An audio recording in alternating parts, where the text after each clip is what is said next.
Hi, Dr. Ming.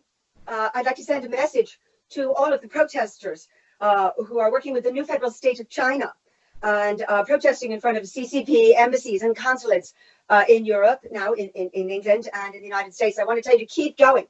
I know for a fact that the CCP really can't stand it when people protest in front of their diplomatic missions, because during the 2008 Blood Olympics, we Tibet protesters had a protest every day for 6 months in front of the PRC consulate in New York, which is probably the #1 spy operation they have going in the United States, as I'm sure the London embassy would be in the UK. And a friend of mine who worked at the New York City Police Department got a visit from the CCP Consul General. I'm forgetting the gentleman's name.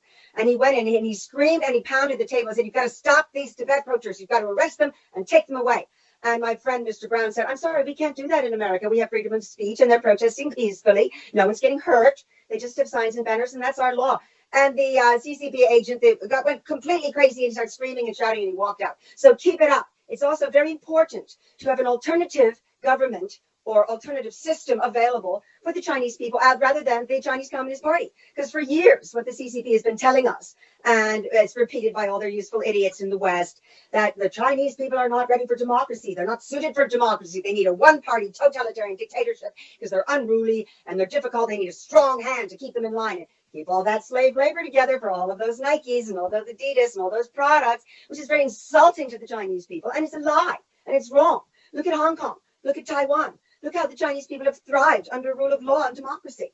So it's very important to provide an alternative, like His Holiness Dalai Lama did in 1960, after he had arrived safely in India, escaped to the PLA, who tried to assassinate him in Tibet. He started a democracy in exile, the Tibetan exile government, and based on Gandhi's Congress Party, to show that there was an alternative to CCP rule. And if he ever went back to Tibet, he would want a democratic system. So keep it up. We are with you. Free China. Free China. Thank you so much. Hong Kong. Revolution now. Thank you.